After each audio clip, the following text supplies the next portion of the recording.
All right, going with some pink here from Liquitex Basics.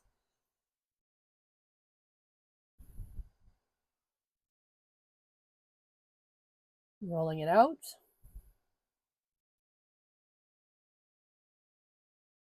When you're rolling out your paint like this, you'll want to make sure that you lift up your brayer so that you get a nice even coat. What I was doing there where I was swirling it around is I think I had a bit of another color of paint in there and was just mixing it in.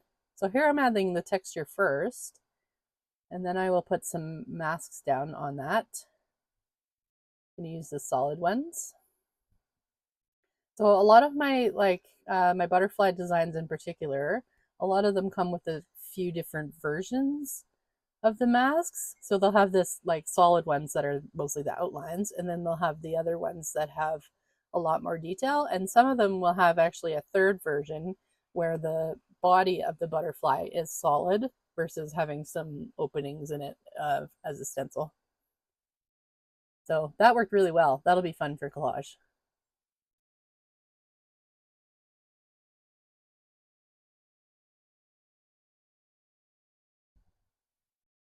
And this one as well. I really like the way that there's that texture kind of goes through the whole thing.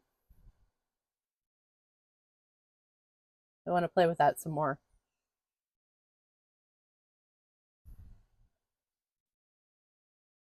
Here I'm trying to get some of that paint off those masks again. I'm kind of making a sandwich of paper, and I will roll the brayer over top to put some pressure on it.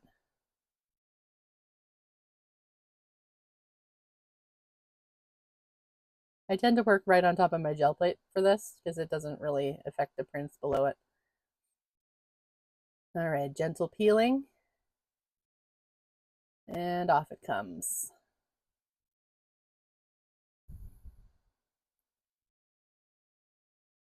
Same with that one.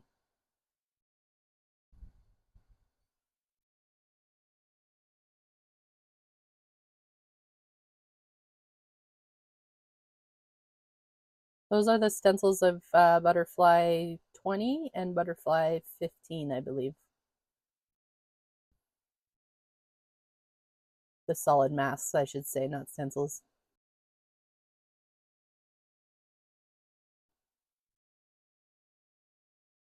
All right, rolling out some light pink paint and some pink. Kind of mixing them together, but kind of letting them go with that mottled effect. I have a lot of paint on my brayer here, and it looks like I just pulled off a piece of lint or hair or something. All right, I think this is mask 15 and butterfly mask 21. The yellow one is 21, the pink one is 15. Paper went down a little wrinkly here. That's okay. Using my fingers to burnish. Yeah, I've been printing a while. You can see my fingers are stained blue. This is what happens when you have too much paint on there, is you'll end up not coming up with a clean print, which just means that you can often get another one out of it, but I find that they tend to be a little messier than I like. So using the comb to add a little texture and taking the second print.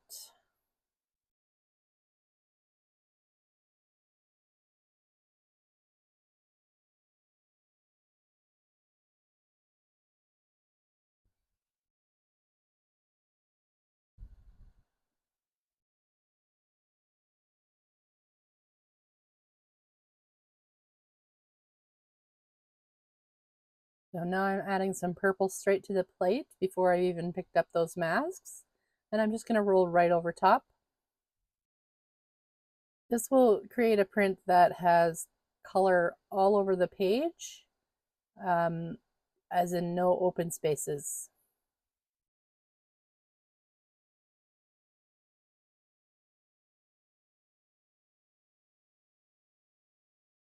Using the comb to pull off that mask there. And you can see the pink and the two colored pink paint underneath. And then pulling that other mask And putting my paper down. And I'm going to try and print this on top as well. So nice clean brayer, even pressure.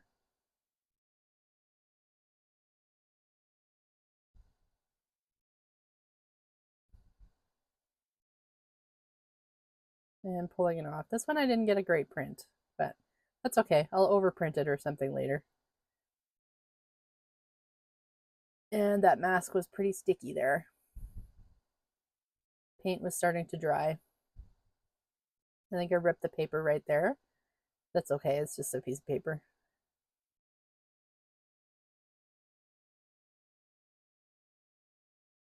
These stencils are pretty delicate. I cut them out of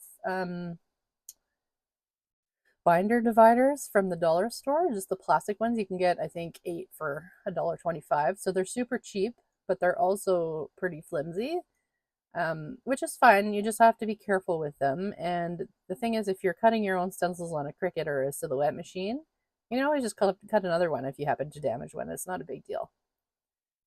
And that way you can actually make different sizes too. Some of my stencils work better with larger sizes and some with smaller sizes, depending on how much detail is contained within the image. So if it has a lot of detail, you probably want to go larger. Okay, rolling out some yellow. I think this is Naples yellow. And putting out some more stencils. This is Butterfly Mask 20, I think, and 13.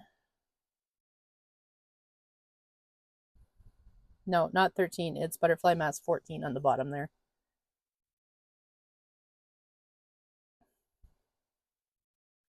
Nice clean pull.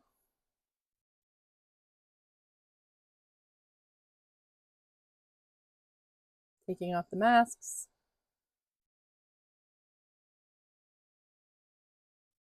And picking up that layer. This one worked better in theory, I think. I like the idea of the yellow butterflies, but I don't know how well those will work for collage. That paint is opaque, but it's still yellow, which means it isn't a super powerful color. So we'll see what happens when I use that in my artwork. Yeah. Don't forget to like and subscribe to my channel. Thanks.